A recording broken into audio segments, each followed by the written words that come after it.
Arratsalde on guztioi, arratsaldeko 6etan hasiera emango diogu apirileko ohiko osorako bilkura honi, eta lehenik eta behin hasi nahi nuke eskertuz bai bertaratu zareten herritar ordezkariak, teknikariak ere, baten batek esfortzu berezia egin da, eta baita hemen ditugun herritarrak ere. Bereziki eskertu gaurkoan, izan ere aste santuen amaieran gauden honetan, badakidalako guztiontzat esfortzu berezi bat izan dela bertan egotea, baina ohiko bilkurak hilabeteko azken ostegunean jartzea ezarri genuenez, gaurkoan hala tokatu da eta hemen gaude herriko zenbait gai eztabaidatzeko gogoz. Gaurko osoko bilkurak 5 puntu izango ditu eta jarraian hasiko gara eguneko aztergaiekin ongi baderitzozue. Lehenengo puntuan 2025ko otsailaren 27ko bilkurako aktaren irakurketa eta onarpena bidezkoa bada. Ez dakit norbaitek baduen zerbait esatekorik, bai Gonzalo? Bai, arratsaldeon denekiri, ondo jasota dago aktan, baino bai 51 orrialdean lehenengo parrafon jartzen du moduan ondo jasota dagoen, baina ikusten dugu bertan esaten dena ez elegia esanez, eta orduan azten dituko gara akta honetan. Mi esker. Ez banago oker, aktak jasotzen dira testualki egiten den irakurketaren arabera. Zehaztuko bat zenu eskertuko nizuke aktaren zuzenketa egiteko aukera beti badagoelako? Zuzenketa ez da, batez ere egin ziren afirmazio batzuk eta bertan ikusi genuen ezela egia zegoen makinan. Batez ere hemen jartzen du, señor alcalde, agradezco la petición, pero es notorio que no has pasado por esta calle en los últimos días, porque esta situación se ha dado en unos pocos días, ya que quien programaba el sistema con el cambio de la tarificación no tuvo en cuenta que había ese margen de 20 minutos y nada más saberlo, a partir del día siguiente se corrigió en unos pocos días. Y ya diría que hace unas 2 semanas que ese intervalo de 20 minutos no se paga, tal y como era antes. Hori.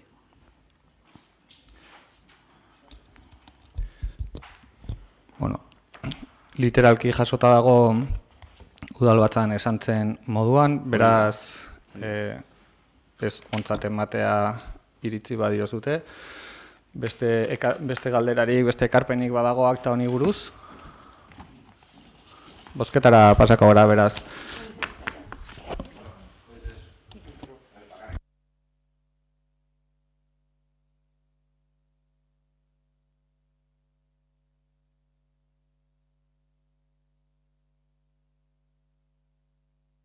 Hori esan dut hasieran, Gorka, esan dut ondo jasota dagola.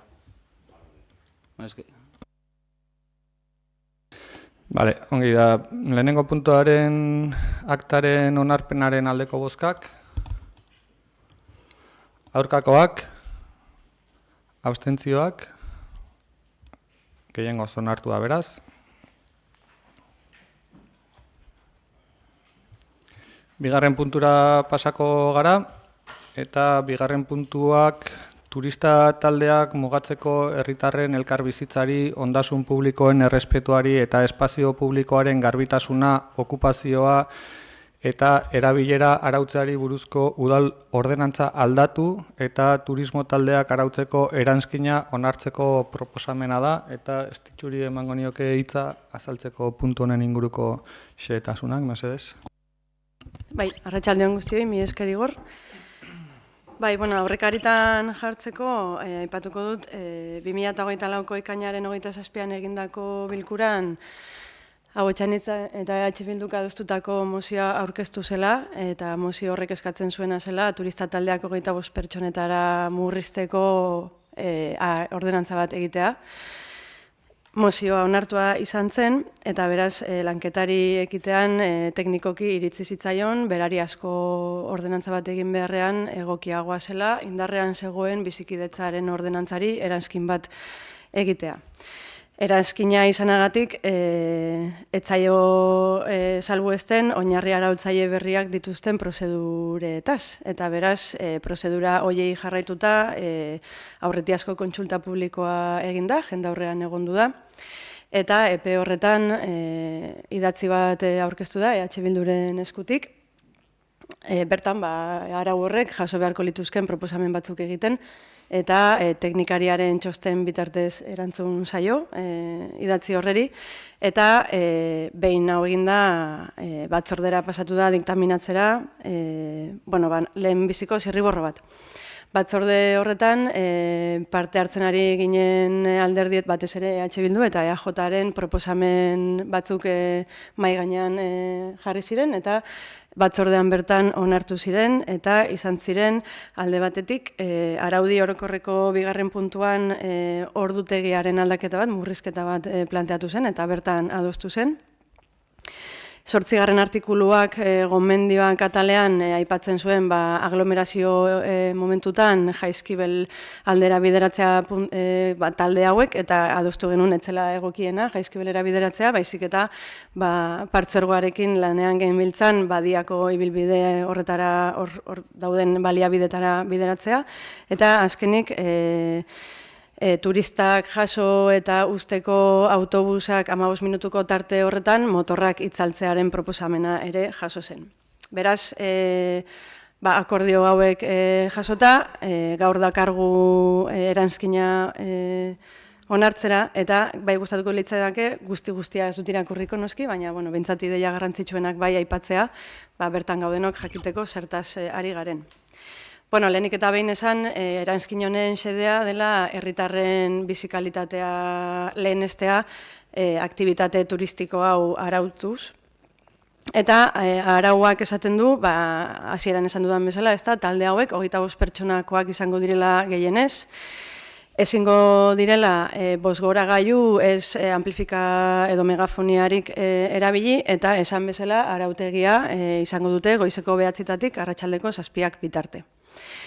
Baita ere, baldintza batzuk esartzen zaizkie, okupazioa, espazio publikoaren okupazioa egiteko orduan, eta guztien artean aipatuko dut, adibidez, geldiuneak egingo dituztela egokiak diren lekuetan, oinezko edo bizikletentzako pasabideak oztopatu gabe, eraikinetako sarrerak oztopatu gabe, eta beti ere beste talderen batekin koinziditzen baldin badute espazio berdinean, 50 metroko espazioa mantenduz, baina badaude beste hainbat baldintzare bai. Baita ere aipatu, esan dugun bezala, talde hauek jaso eta usteko autobusetan etortzen direla gehien bat, eta 2 puntu baliatu direla, bat Sabinaranako autobus geltokia, eta bestea San Juan de Dios biribilgunea. Biribilgunearen barrukaldean egingo dute utzi eta hartu hau, eta batez ere ekidin nahi dena da, oraintxe bertan Alamedako eremuan egiten den utzi hartu hori, modu arriskutsuan egiten den hori, modu seguruan egitea. Baimenak eskatu beharko dira, aurretiazko komunikazio bitartez izango dira, baimen horiek lortzea, eta une oro eduki beharko dituzte ikusgai baimen horiek, eta urtebeteko indarraldia izango dute, abenduaren 31 izanik, indarraldi hori bukatzen den epea. Eta, hau izango litzateke hola garrantzitsuena, beraz, espero dugu gaurko honetan onartua izatea. Eskerrik asko. Irekiko dugu balorazioetarako txanda bat. Bai, Maria, zurea da hitza. Eskerrik asko. Arratsaldeon guztioi. Lehenik eta behin batzordean esan genuen bezala, gu prozedura honekin ados gaude. Duela 10 hilabete udalbatza honetan mozioa aurkeztu zenean esan genuen ez ginela ados mozio horretan jasotzen ziren hainbat terminoekin, hainbat espresioekin, eta horregatik ez dakit kontra edo abstenitu egin ginen, uste genuen hau zela prozedura egokiena, horrela esan genuen orduan, eta orain horrela bideratu dela gaiarekin eta helburuarekin ados gaudenez, alde bozkatuko dugu. Ez ditxuk esan duen bezala, batzordean guk ere egindako ekarpenen bat jaso egintzen, eskertzekoa da.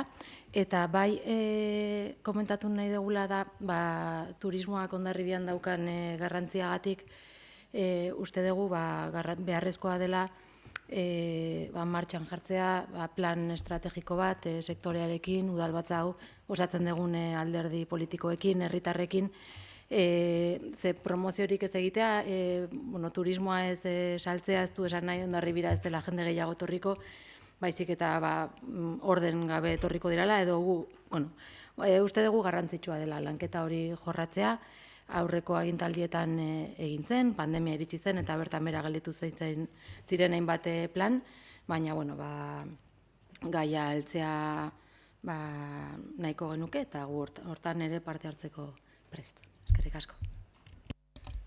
Mi esker, ez dakit alderdi sozialistak zerbait esateko. Ez, EH Bildutik, bai, zure da Koldo. Eskerrik asko alkate jauna. Gaurko udalbatzan berriz ere adaudi proposamen bat dakarkigu, kasu honetan lehenengo aldiz, berria datozen turista taldeak arautzeko nahia dago.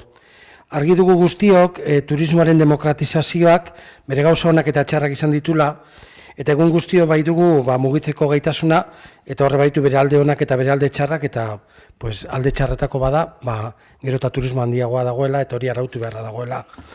Euskal Herria Bildutik lehen zirriborroa jaso aurretik egin genituen ekarpenak, epe motxera zen luzera begirakoak, uste dugulako araudi berri honek balio behar duela turismoaren kudeaketa bat egin alizateko, eta beraz ere horrek balio desan etorkizuneko neurriak hartzeko desbakarrik tramitazio bat izateko. Hau da, datu errealak ere izateko.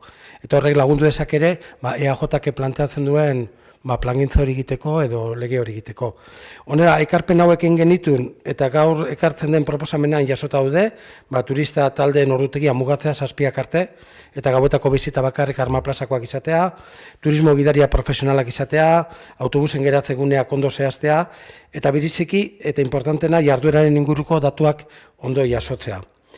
Egun ez dakigu zenbat turista talde antolatu eta zenbatetan etortzen diren gure herrira, ez bai dira inun erregistratzen, eta honek balioko digu gitxienez datu errealak eukitzeko, eta nolabait ere egun ikusten dugun gehiagikeri hori ea lortzen dugun mugatzea eta gelditza.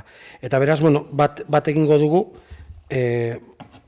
honekin eta hori, beste barik. Eskerrik asko, ongi behar diritzozue bozketara pasako gara. Turista taldeak mugatzeko ordenantzaren eranskina onartzeko proposamenaren aldeko bozkak. Aho batez onartua.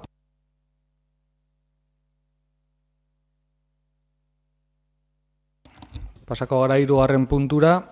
Hondarribiko udalerrian bidaiarien hirigarraio publiko erregularraren zerbitzuaren kontratazio espedientea onartzeko proposamena. Hondarribian hirigarraio publikoa martxan jartzeko urrats bat gehiago eman nahi dugu, baina hau ez da azkena izango. Egindako bideak bagaramatzaia da zerbitzu berri bat emateko aukera egikaritzera bidean, baina urrats gehiago pasatu beharko ditugu udalbatza honetatik ondoren aipatuko dudan bezala. Gogoratu nahi dut aurreko udaberri aldean batzorde berezi bat abiatu genuela espediente honen izapidetzeari bultzada bat emateko asmoz. Sail ezberdinetako teknikari eta arduradun politiko ezberdinak izan dira burubelarri lanean Hondarribiko autobus zerbitzuari egi bihurtzeko.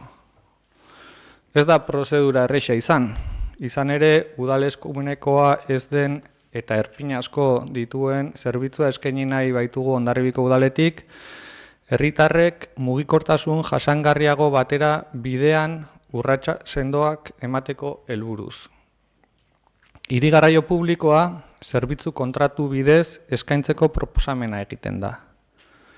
Eta asmoa du herriarteko garraio publikoarekin ere lotura egitea. Honetarako garraio agintaritzako sarbidea landu da eta mugi sistemaren barnean egongo den zerbitzu bat izatea nahi dugu ere. Zinegutzien eskura jarri den dokumentazio mardularen barne jaso dira kontratua justifikatzeko memoria bat, baldintza teknikoen plegua, baldintza administratiboen plegua ere, teknikarien txosten juridikoak eta beste 6 eranskin. non zehazten diren garraio publiko honen xehetasun teknikoak, eduki beharreko garraio sistema teknologikoak, lurralde agintaritzarekin egindako hitzarmena, mugi sistemaren prezioen zehaztapena, erabileraren erreglamendua eta memoria ekonomiko bat. Xehetasun guzti hauek laburbildu egingo ditut, lehen ez ditzuk aipatu duen bezala, ulerterreza izateko guztientzat. Kontratuaren iraupena 5 urtekoa izango da. Eta zerbitzuaren kostua urteko 333.534 euro gehi bez. Hau da, guztira, ia 2 milioi euroko kostua izango du. 5 urte horietan. Aurrikusi da baita ere, zerbitzuaren hobekuntza batzuk emango balira, legeak ezartzen duen gehiengorako kopuru bat ahalbidetu daitekela. 120koa kasu hontan eta beraz 333.000 euroko hazkuntza izan ahalko du zerbitzuaren kosteak hobekuntzak justifikatzen baldin badira. Kontratatuko den zerbitzuak 2 autobusez hornitua izan beharko du. Horietako bat jasangarria izango da eta modu esklusiboan eskaini beharko da Hondarribiko udalarentzat. Besteak ez du zertan esklusiboa izan behar eta ez da zehazten jasangarria izan behar duenik ere. Autobus hau matxura edo aurrikus ez daitezkeen egoeretan erantzuteko egongo da erabilgarri Hondarribiko udalarentzat. Ibilbideari dagokionez, Arroka eta Txiplauren artean 7 kilometroko ibilbide bat izango du eta 18 geltoki jasotzea aurreikusten da. Kontutan hartu dira ambulategia, kiroldegia, herri eskolak, hilerria, erosketaguneak, gaztelekua eta bizitokiak lotzeko aukera izatea. Baita aurrez aipatu dudan bezala, herriarteko garraio publikoarekin lotura egingo duten geltokiak izatea ere. Hala nola, forukalean E20, E25 eta E27rekin, edo itxasetxean E20, E21 eta E27rekin, edo Minas Oroetan E25rekin adibidez. Foru Aldundiak kudeatzen ditun garraio hauek nomenklatura aldatuko dute esleipen berria egiten dutenean, baina gaur egungo sistemara egokituz behintzat hauek dira edukiko dituen lotura guneak. Beraz, garraio publikoen interkonexioa ere bermatu nahi da autobus zerbitzu honekin. Ordutegiari begiratuz, azaldu nahi dut, irteerak goizeko 7:00 arratseko 9:00 arteko tartean izatea aurreikusten dela. Irteeraren maiztasuna 30 minuturokoa izango da eta ibilbidea 28 minututan egitea aurreikusten da. Aukera izango da aparteko zerbitzu bereziak garatzeko. Gertakari bereziren bat dagoenean, hala da jaiak edo horrelako jai bereziren bat dagoenean. Honetarako urtean 50 orduko poltsa bat ere aurreikusi da zerbitzu puntual horiek emateko. Gaur, zerbitzu honen kontratazioari hasiera ematea proposatzen da. Kontratazio honen eskumena udalbatzak izango du. Bai urte kopuruari begira eta baita kopuru ekonomiko osoari begiratuz horrela egin behar dugulako. Beraz, urrats garrantzitsua izan da ere, proposamen hau onartuko balitz, kontratazio prozeduran zehar udalbatza honetara izepideak ekarriko ditugu egin beharreko ebazpenak egiteko. Eta azkeneko urratsa izango da kontratazioa beraren esleipena eta hori ere udalbatza honek onartu beharko du. Ez dakit galderarik edo baloraziorik badagoen egiteko. Bai, Kalixa? Bai, eskerrik asko, arratsaldeon guztioi. Espediente luze honekin, alkateak esan duen bezala, aurrera egiten dugu. Guk hasieratik esaten genuen apostu sendoagoa bat egin behar genuela, gure ustez, maiztasunaren aldetikan. Ibilgailu pribatua etxean usteko, ez? Gero pertsona guztiek erabiltzeko moduko autobus geltokiak ere bai egokitu beharko liratekeela uste dugu. Agenda 2030ko irizpideekin bat eginez gustatuko litzaiguke, eta hala galdetu genuen eta komentatu genuen batzordean gustatuko litzaigukela autobusak elektrikoak izatea. Baina, bueno, aurre ikusita dago eta plegutan logikoa denez. Gero mugiren inguruan alkateak esan duen bezala jarraituko dugu espediente luze honekin eta, bueno, galdera batzu egin genitun, baina orain ez da momentu horretarako. Eta, bueno, naizta erabat ados ez egon guztiarekin, orain arte egin dugun bezala, EAJ taldeak alde bozkatuko du. Eskerrik asko. Eskerrik asko, beste valoraziorik, bai, Josu, zurea da hitza.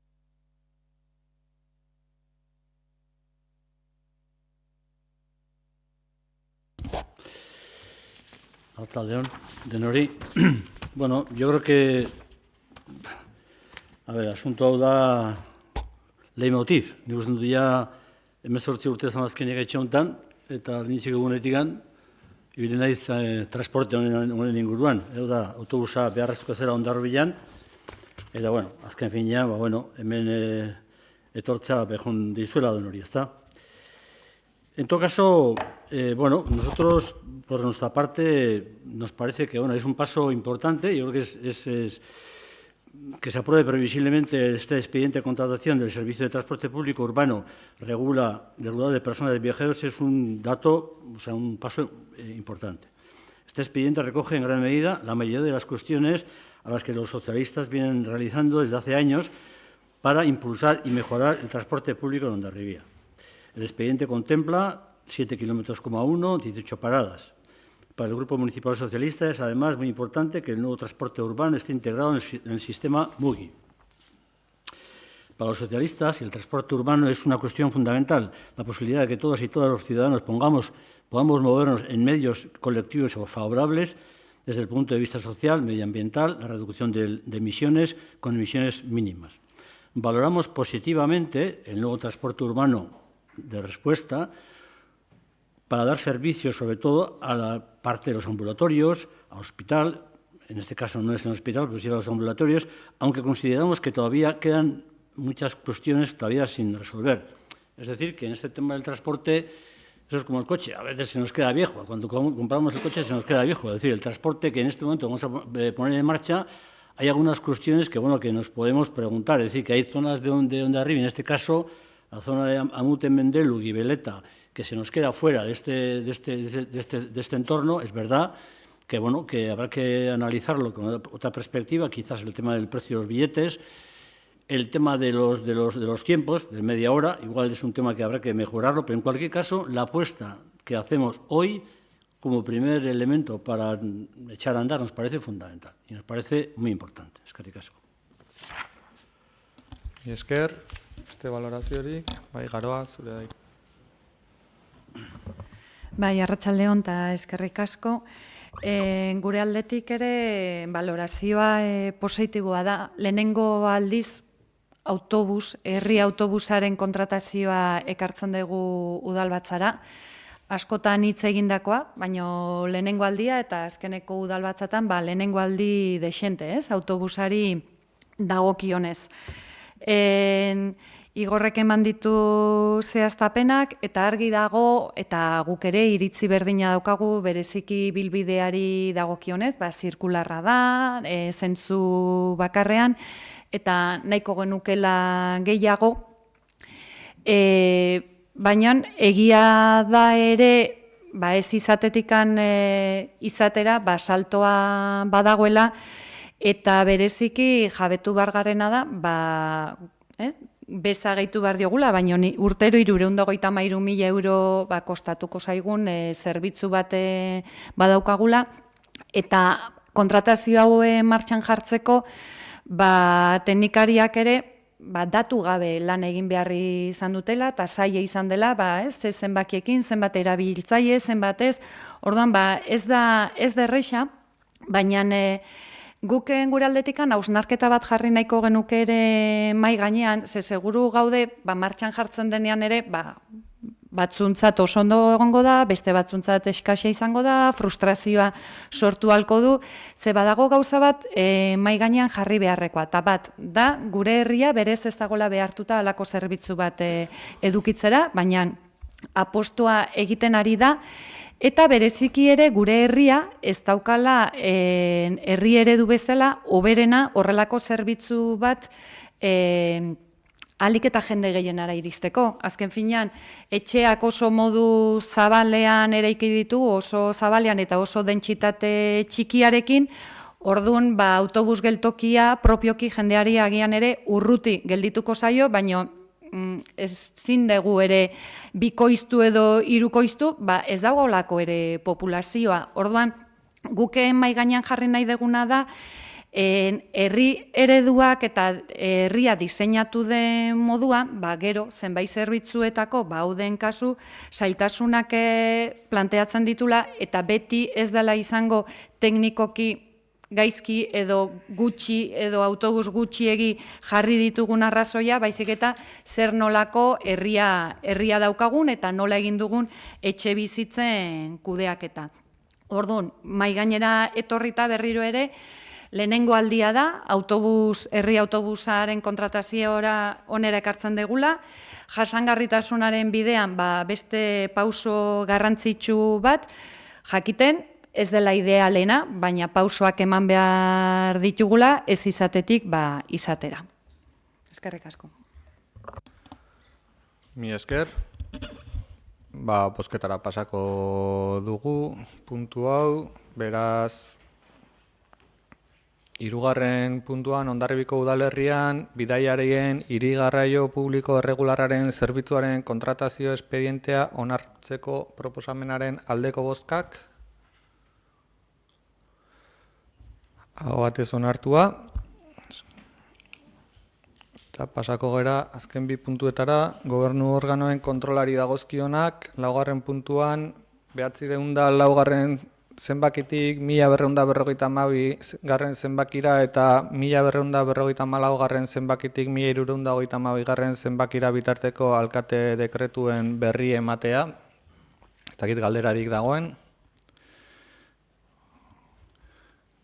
Josu?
Voy a repetir.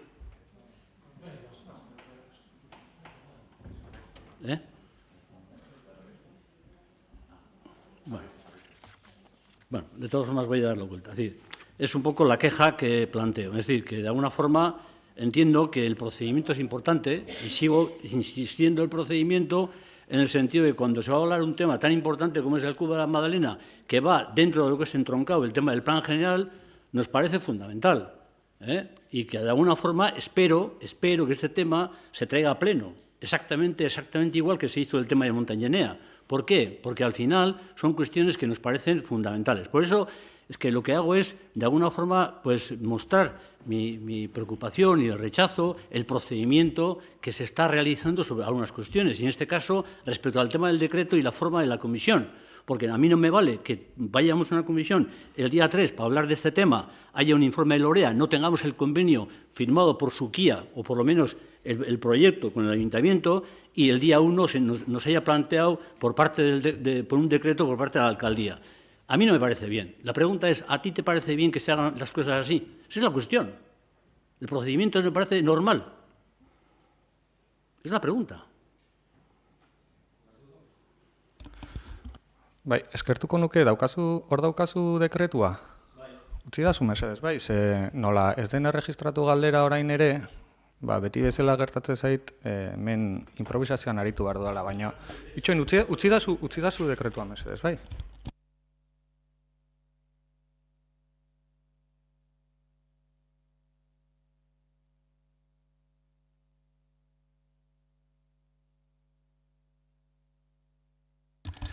Dekretu honek esaten duena da, alkateak xedatzen duena da, Construcciones Suquía eraikuntzak SL enpresak, lehenengo puntuan, proposatutako hirigintza hitzarmena izapidetzen hastea.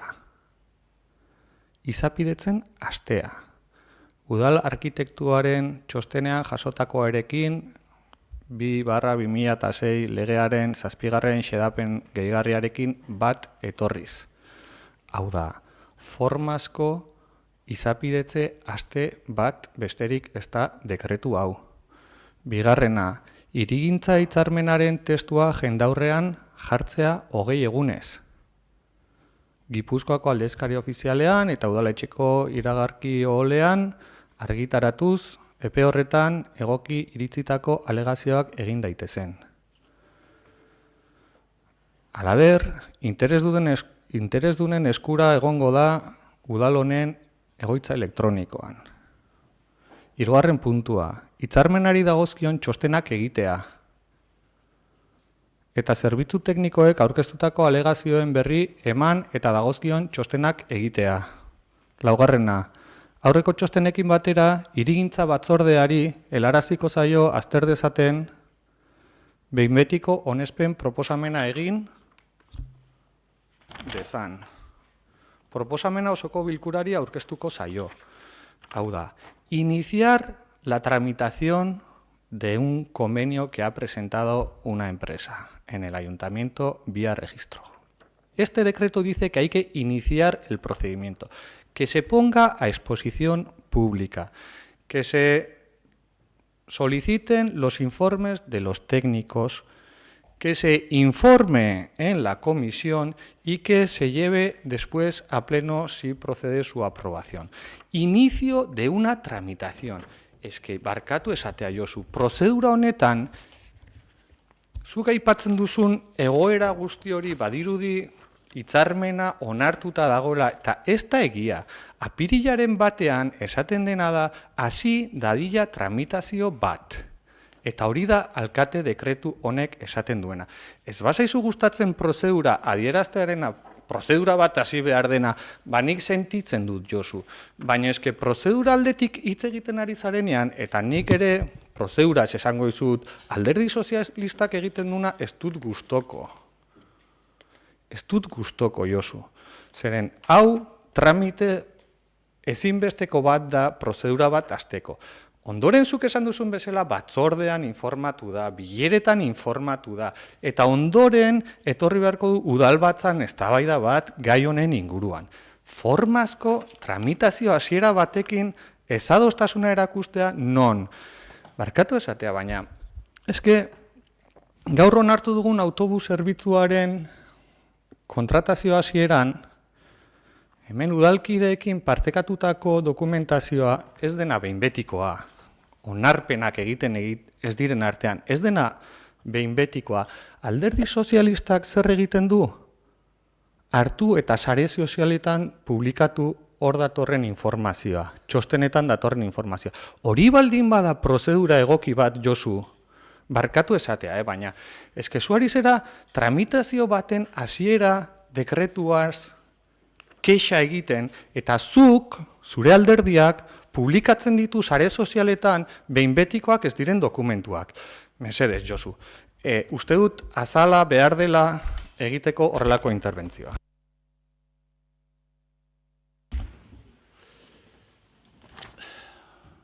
¿Tengo derecho a réplica?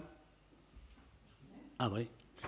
A ver, Igor, es decir, tienes la habilidad o no habilidad, yo creo que no es la habilidad, es la demagogia que utilizas permanentemente en todas estas cuestiones.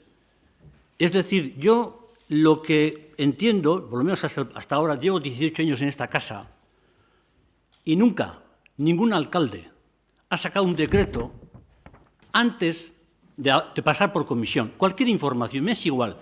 Si punto de vista, si voy a hacer esto y lo otro, normalmente siempre se pasa por comisión antes de los decretos.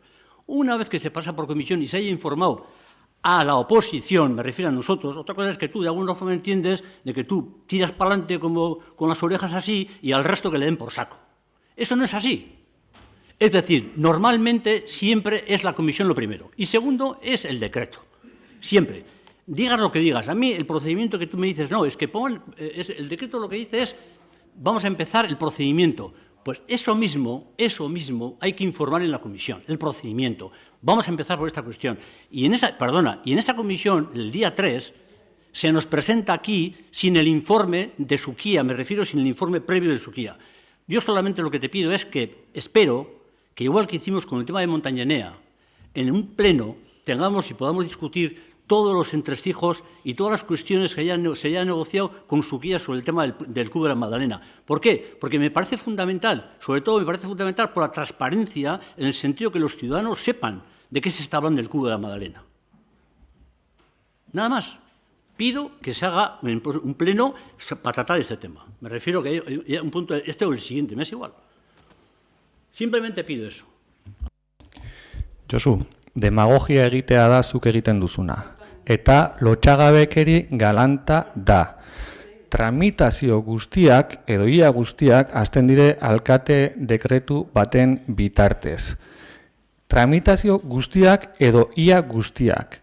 Alkateak agintzen du tramitazio bat hastea, eta irakurtzen badezu, eukiko bazenu dekretua irakurtzeko, sikiera 5 minutu hartzeko naia, ikusiko zenuke zuk eskatzen duzun hori alkate dekretuz adierazten den prozeduraren barne dagoela.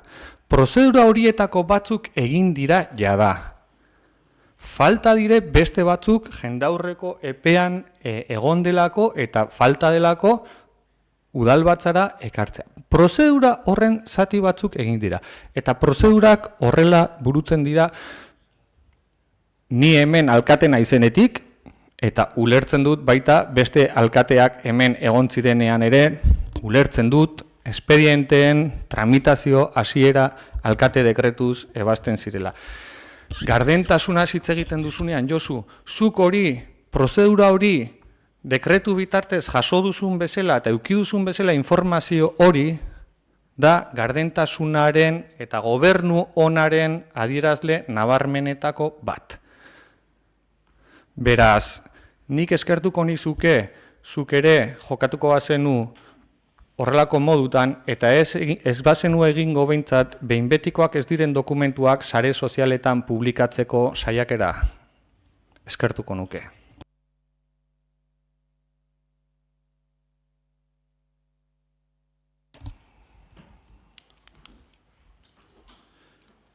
Bosgarren puntua erregu eta galderak, ez dakit, ez dire registratu erregu eta galderarik, beraz ongi baderitzozue oraingoan udaltalde handienetik, txikienerako tartea egingo dugu, baina aurreko udalbatzan idazkari jaunak aipatutako prozedurari jarraituz egingo dugu badoz. Bai.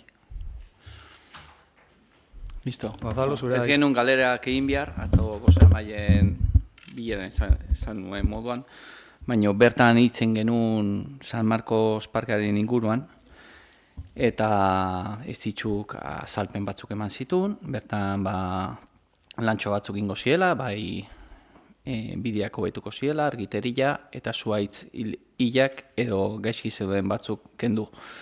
Junintza, bertatu nintzen orduan area, ikusta ber zuhaitzak zeintzu ziren, eta bertako bizilagunekin topatu nintzen bertan, eta oso kezkatuta zeuden. Batez ere aitu zutelako bertako urmaela kendu behar diela. Eta ea gila den hori, edo ez, zeren uste dugu parkearen ezaugarria direla, eta hala dain, ez. Hori esan zidaten, eta horregatik, justo bosamaile bilena ondoren hurbildu nintzen parkera, eta hori esan zidaten.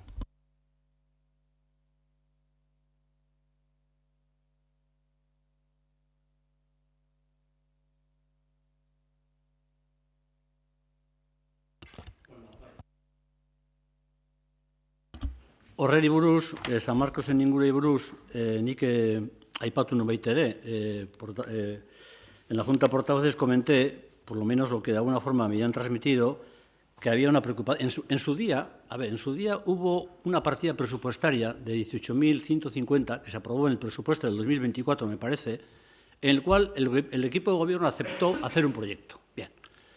Ese proyecto no se le ha visto por ningún lado. Es más, a la pregunta que hice yo hace, no sé si yo creo que son 2 meses o 3, se me contestó de que lo iba a hacer por medios municipales, por medios por medio interno, me refiero, por parte del departamento, se iba a hacer una especie de proyecto o se iba a trabajar. Yo sé que hay un decreto que hay por ahí en el cual aparecen unas cantidades. A ver, la preocupación es la siguiente. Yo creo que San Marcos, según lo que yo por lo menos lo que de alguna forma me han comentado, es un lugar de un ecosistema especial, que hay una serie de estanques, una serie de cuestiones que nos parece fundamental, importante, sobre todo porque la ciudad así lo vivía. Por lo cual, yo no entiendo por qué no se ha hecho un proyecto medioambiental integrador, en el sentido de que de alguna forma se le reconozca la forma que de alguna forma en un principio tenía ese parque. Es verdad que habrá que sanearlo, pero sí, de alguna forma darle un elemento original, pues porque los hondarribitarras, muchos de ellos lo han vivido. Y sobre todo, es verdad que hay una nota, aparece en un tema del decreto, en el cual aparece como que de alguna forma se van a tapar los estanques, o por lo menos se dice algo eso. A ver, la pregunta es, ¿por qué no se ha hecho el proyecto? ¿Por qué no se ha encargado a un medioambientalista integrador esta cuestión? Porque los ecosistemas no solamente están en Jaizkibel. Los ecosistemas también están en las ciudades. Y si dentro de las ciudades no defendemos los ecosistemas, no estamos defendiendo nada. Porque a veces eso es fundamental, no solamente en el monte, sino también en la ciudad hay ecosistemas. Y San Marcos, de alguna forma, sí tenía esos indicios de ecosistema dentro de lo que es Hondarribia, en lo cual me parece fundamental que se haga un proyecto y de alguna forma lo que entiendo es que se paralice las cosas que se están haciendo sin un proyecto medioambientalista. Me parece fundamental. Y eso es lo que de alguna forma entiendo que no. ¿Por qué no se ha hecho eso? Eso es lo que hay. La pregunta es, ¿por qué no se ha hecho eso? ¿Por qué no se ha hecho el proyecto? Que estaba presupuestado.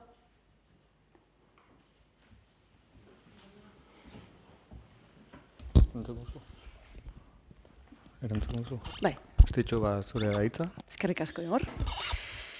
Bueno, uste dut gai honetaz hitz egin dugula behin baino gehiagotan udalbatza honetan. Uste dut behin baino gehiagotan adierazi dudala San Marcos parkearen inguruan erabaki zela esku hartze nahiko txikia egitea auzo bihotzen bileretan horrela adierazi zitzaigulako auzotarren aldetik. Nolabait oso kutxuna da parkea eta beraz izaera ahalik eta neurri handienean mantendu behar zela eta horregatik erabaki genuen mantendu lanak egitea. Aipatu dut behin baino gehiagotan, mantendu lan horietan, sartuko dela bideen irisgarritasuna, sartuko dela argiteria hobetzea eta egia da jardinerian aditua den pertsona bati eskatu zaiola txosten bat egitea ikusteko zein den zuhaitzen osasuna eta nola esku hartu beharko litzateken eta batez ere nola sartu behar ditugun makinak bidea txukuntzeko batez ere zuhaitzoiei minik ez egiteko. Baina ikusita piztu dela zuen aldetikan jakin mina eta behin baino gehiagotan galdetu duzutela, teknikariekin hitz egin dut eta eskatu diet mesedez batzorde bat egiteko eta beraiek azalduko duten, nik baino askoz ere hobeto, zein izango diren esku hartze horiek eta zein punturaino helduko garen. Eskerrik asko. Beste galderarik? Josu?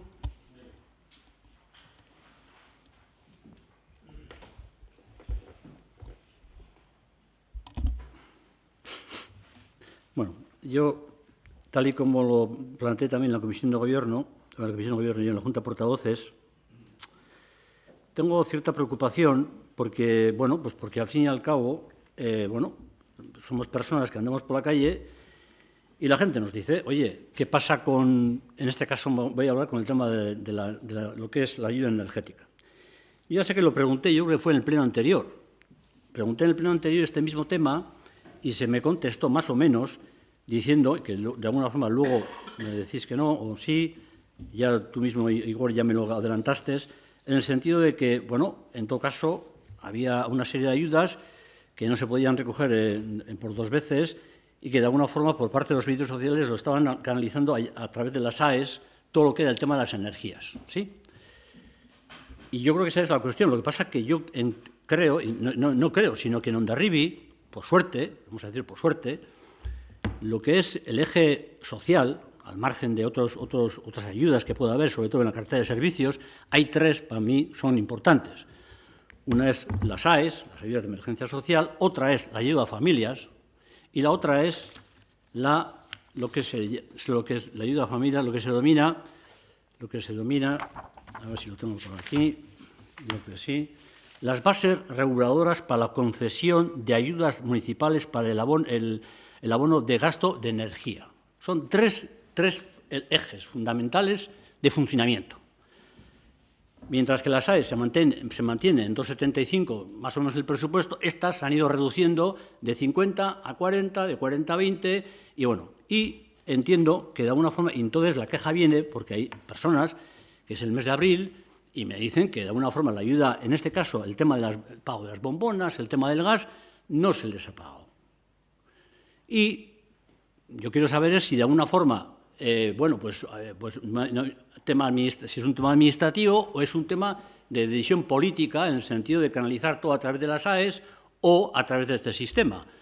Entonces, simplemente lo que tengo que decir es que si de alguna forma, en un momento determinado, hay una política, un cambio de política, me refiero de pagos, en el sentido que son las AES, los elementos vertebradores, que puede ser un argumento que puede valer, a las personas que hasta ahora me refiero, hasta la fecha, no sé si eran 15, 16, 17, no sé los que sean, de alguna forma se les pagaba o de alguna forma se les ayudaba para el tema del gas, pues que se les diga, oye, mira, chicos, esto hasta ahora hemos funcionado así y a partir de ahora vamos a funcionar así, pero que se dé la explicación, pero que no tengamos todo el rato en el sentido de esa incertidumbre de que van a preguntar y no hay contestación, van a preguntar, y vuelvo a decir, o sea, si es una decisión política, pues yo lo puedo entender, no estoy de acuerdo, pero lo puedo entender. Pero no lo sé, yo creo que es un poco la cuestión. Yo ya sé que soy reiterativo y soy un pesado, si hace falta, pero cuando de alguna forma me viene gente sencilla, la gente que hasta ahora, hasta la fecha, me refiero hasta la fecha, en los 17 años que llevo yo, se les ha ayudado con un tipo de ayuda, me vienen, oye, tengo este problema, pues yo, bueno, pues siempre he estado en esta cuestión. Entonces, esa es la pregunta que hago. Josu, baduzu erantzunik, mesedez? Kaixo, arratsaldeon denei. Zuk esan duzu, Josu, azkenan endortzen zaizu jendea, eta behin eta berriro, egiten duzu galdera berdin, eta bira zerreixa zen, pertsona hori etorri zitzaizunean, ere gana gerturatu, eta azalpen bat eskatzea, ez? Esango dizut, energia laguntzak adibidez aurreko urtean, ere fetxa honetan oraindik ez ziren eman, eta beste urte batzutan ere apirileko azken astean eta maiatzeko lehenengoan zehar egin dira. Aurreko udalbatzan galdetu zenun galdera berdina, eta esan izun eskari guztiak jaso genitula eta tramite horiekin ari ginela. Eta esan izun ere bai, orain laguntza bat PCV-ak kenduko dira eta PCV-etan etzen sartzen nolabait energia laguntzak ematea eta horregatik udalek ateratzen dituzte laguntza hauek komplementario egiteko, ze AES-ekin leno ezin ziren jaso. Orain, AES-ak balidatuko dituzte energia laguntza hori jasotzea eta horregatik jendeari ari zaio eskatzen hemendikan aurrera AES-en bitartez egitea eskari horiek. Eta horregatik ere normala da nolabait energia laguntzak gutxitzea, zeren azkenean beste laguntza baten bitartez eman baldin baditeke laguntza horretarako bi partide izatea gauza berdinerako basentzo askorik ere ez dauka. Eta esan dizudan bezala, tramiteak ja egiten ari gara, lehenengo tramiteak egin dira jada ere bai, eta egun gutxi barrutan egingo dira egin beharreko ordainketak. Mi esker. Para una aclaración y para que sepas que bueno, se puede analizar el tema de las AES, pero te voy a leer el tema de la ayuda, lo que es el documento que en su día se hizo hace años, unos cuantos años, el bono energético, dice lo siguiente. Se trata de una ayuda finalista de naturaleza económica temporal, compatible con cualquier prestación de naturaleza pública o privada. Compatible con cualquier, destinada a aquellas personas o unidades convivenciales cuyos recursos resulten insuficientes para hacer frente a los gastos de energía con el objeto de prevenir, paliar y evitar situaciones de exclusión social. Son compatibles con cualquier ayuda, sea las AES, con la que sea, me es igual. Son compatibles. Yo quiero que esto quede muy claro, porque esto nos costó muchísimo sacar adelante. Me refiero no sé si fue en la época en otras épocas. Por lo cual, simplemente constatarlo que es compatible. O sea, no es...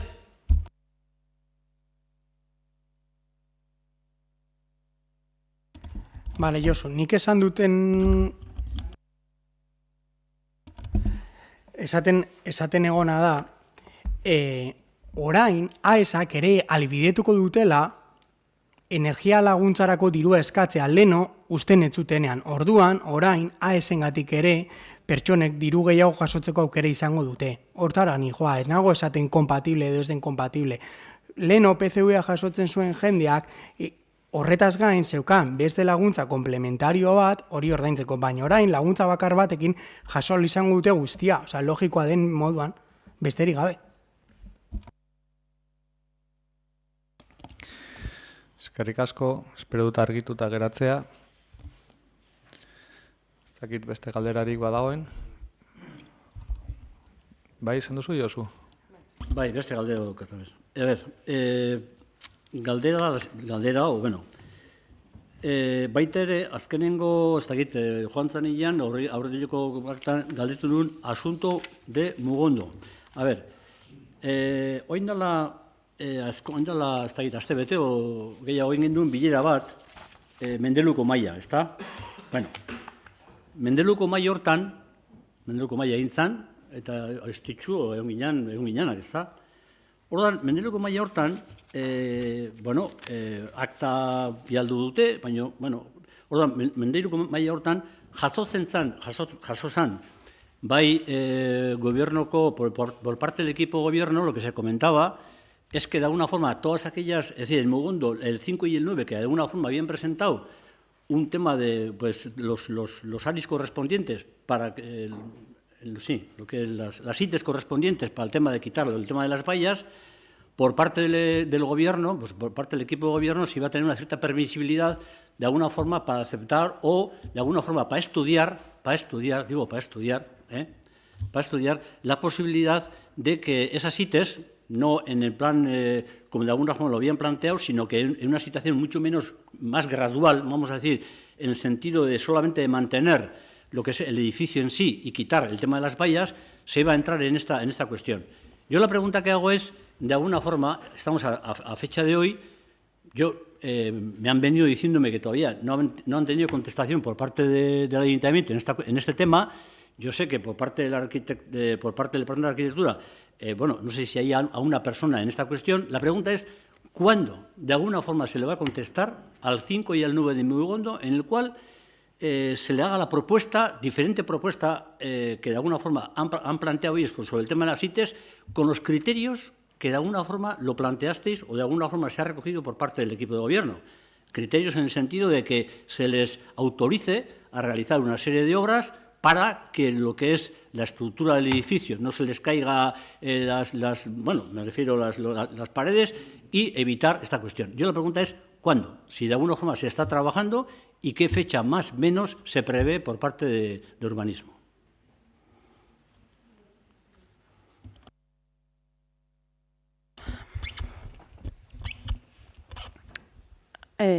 Uste dut, hontan ere azaldu genuela, 5 eta 9 komunidadeekin adostasun batetara iritsi ginela, izan ere proiektu bat sartua zuten, baina iteak eskatzen zuena baino askoz ere enbergadura handiagokoa, eta eritzi genion, opengela irekitzeko tan ginela, hobezutela eraikinari eustea, osea, justu lan horiek egitea, eta gainontzekoa, hausnarketa prozesu horretan egitea eta bide batez, OpenGelako zerbitzuak erabiltzea, diru laguntzak eta bar bilatzeko. Orduan, azkenean horretara iritsi ginen, eta dakidan azkena da, proiektu berria sartzeko zai ginela. Ez dakit sartu duten. Benetan esan dizut, beste gai batzutan nabil buru belarri, eta ez dakit sartu duten. Sartzen dutenean, arkitektua jakinaren gainean dago, sartzen dutenean, segituan eman behar zaiela. Baimena, beti ere, adostutako termino horietan sartzen baldin baduten, noski. Esatea zu, eskatzen zu da sartzea. Ez que nik galdera egin da, no, es que el ayuntamiento de alguna forma nos tiene que responder, ya hemos metido la ITE, de alguna forma nos tiene que responder a lo que de alguna forma están de acuerdo a aceptar, de la ITE ya presentada. Es decir, que ellos ya han presentado la ITE. Ahora el ayuntamiento, a ver, según la conversación que yo he tenido, es el ayuntamiento el que una vez presentada la ITE, la parte que de alguna forma puede ser válida es la que de alguna forma tiene que contestar el ayuntamiento. Entonces aquí hay una contradicción. Aquí hay una contradicción y hay algo que no encaja. Entonces habrá que decirles, no sé quién fuera, oye, del tema de la reunión que tuvimos, por nuestra parte se interpreta que nos tenéis que hacer una nueva solicitud con la ITE rebajada. Pues bueno, pues pues igual pues alguien tendrá que llamarle al arquitecto o al 5 y al 9 y decir, oye, mira, esto no se ha entendido bien. ¿Es así? Yo soy yo soy el transmisor de lo que el personal y lo que es el ciudadano me está diciendo, en lo cual yo os lo transmito. Entonces aquí hay una contradicción en lo que dices tú y lo que me están comentando ellos. Incluso, pues bueno, no sé, porque hubo una reunión de todos los vecinos, de todos, el 5, el 11, el 7, el 14, hubo una reunión con el ayuntamiento, me refiero con el ayuntamiento en este tema, hubo una reunión. Y en esa reunión se habló, yo no estuve.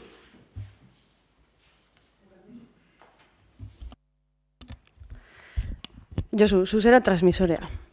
Baina denok dakigu, entzuten dugunetik esaten dugunera, batzutan, literatura gehitzen diogula gauzari. Eta gainera, iruditzen zait, neko modu maltzurrean ari zarela hau esaten. Ze, badakizu oso ondo, behatzikoekin 2 bilera eduki ditu dela, 5ekoekin bilera bat, eta bilera batean egondu direla, 9koak, 5ekoak, haien arkitektoa, hemengo aholkulari juridikoa, eta ni. Eta bilera horretan adostu genula zertzen egin behar zutela. Eta zela, modifikatu behar zutela sartutako proiektua guk baimena emateko. Eta horren zai gaude. Ez dakit sartu duten edo ez, berriz diot. Ze beste gauzatan gaudelanean eta ez dakit sartu duten. Baina arkitektuak badaki sartzen duen segituan baimena eman behar zaiola. Orduan, ez dizut onartuko esaten, tergibersatzen ari garela edo ez dakit. Daramazu udalbatza guztia hirigintzako gaietan, nolabait esaten ez dakit ze izkutatzen ari garen.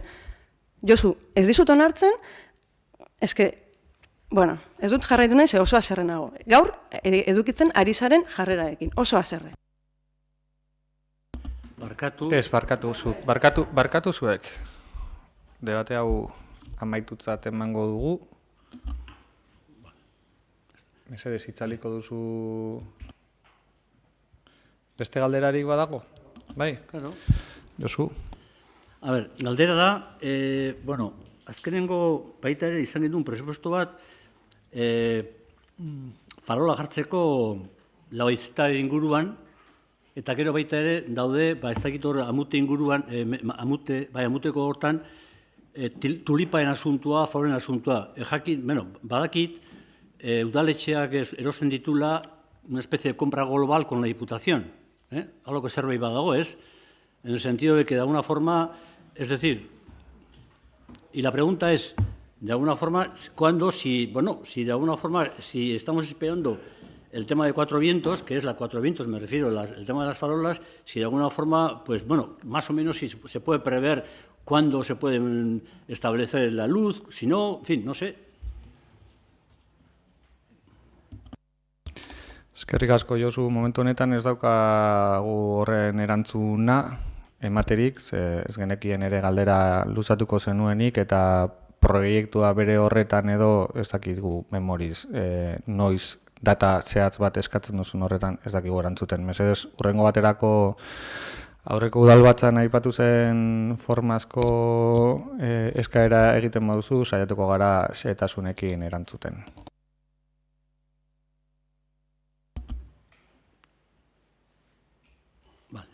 Bueno, bestea da, beste galdera da, ez galdera da. Baizik, Mendelu inguruan dago. Eta da, hor da, zait momentu honetan nola da un asuntua, el expedientea, hor badago terreno bat, en el cual hay 2 coches, un autobús. Insisto, este tema lo que de alguna forma se están preocupando en el sentido de que, se ha hecho una limpieza, pero de alguna forma, si ese expediente va, no va, si está parado o no hay nada que hacer. Bai, Josu, eskertzen dut, ez dakit, 2027ko maiatzera arte ziurrenik, udalbatzaro, hilabetero, ez dakit, gai berririk ez duzunez, galdera berdinak errepikatzen jarraituko bazenu. Zuk badakizu eta esan zaizu, behin eta berriro, Josu, esplikatu zaizu, eta Mendeluko mailan aipatu zenuen bilera horretan ere hitz egin genuen gaiaz, espediente horrek eukidula ibilbide bat, egoera aldatu dela nabarmen, eremu pribatu bati buruz ari garela, eta zuk behin eta berriro gai berdina aterako duzu, esaten duzu, badakizu izapideak egin direla, badakizu ezta, badakizu egoera aldatu dela, badakizu ezta, gaur bertan onartu duzun bezala, eta beste bileretan ere onartu duzun bezala, ez daki zer nahi duzun esatea. Josu, eske zer nahi duzu esatea. Hemendik eta 2027 arte udalbatza asko ditugu, eta bileratik udalbatzara galdera berdina egiten jarraitzen baduzu, udalbatzatik udalbatzara egoera horrela adierazi beharko duzu. Baina, baita ere gogoratu, udalbatzan, erregu eta galderak egiterako garaian, idatziz jasotzea erregu eta galdera horiek bestetan uste dut egiten duzun ohikotasun horretan eta eskertzen dudan bezala, aipatu beharra daukadala gaurkoan, bozeramaile batzordean aipatu zenitula 2 gai galdetuko zenitula eta ez dakit hartu duzun aurreko udalbatzetako zerrenda berdina eta gauza berdina galdetzen ari zaren edo ez, baina prozedura ez duzula jarraitu oraingo honetan, eta nahi baduzu ez dakit eukiko duzun zerrenda horretan beste aurretik ere egindako galdera berdinak, baina... Jakinean jarriko dizut, galderak nik egiten ditut. Erantzuna zuria da. Eta ezin bali maizu erantzun, tienes la posibilidad de contestarme por escrito en la siguiente reunión, es decir, que la pregunta la hago yo. Y tú podrás responder no aquí, sino si quieres en la siguiente. Punto. Josu, itzali behar da, hitzartzea bukatzen denean itzali egin behar da audioa. Eta uste dut zuk egiten duzu galdera bai, baina idazkari jaunak azkeneko udalbatzan irakurri ziguen udalbatzen araudi organikoak zer esaten duen erregu eta galderei buruz. Ez dakit hori ere errepikatu beharrean gauden hilabetero, edo behin esan da nahikoa den, edo nola behar den izan. Gauza, zeren batzuk onartzen dute jarraibide ohikoak eta beste batzuk ez. Eta hori da udalbatza honetan gertatzen dena, eta ez dakit, nik berriro esango dut kezkaz hartzen dudala, giroa trakestu nahi hau, ez dakit nonbaitera eramaten duen, ez da erosoa iruditzen zait, ez zuentzat, ez guretzat ere, baina nahia da. Eta nahi horretan zabiltzala iruditzen zait, eta lehen estitxurek aipatu denarekin guztiz bat egiten dut, borondatez ari zara giroa trakestu nahian gaur.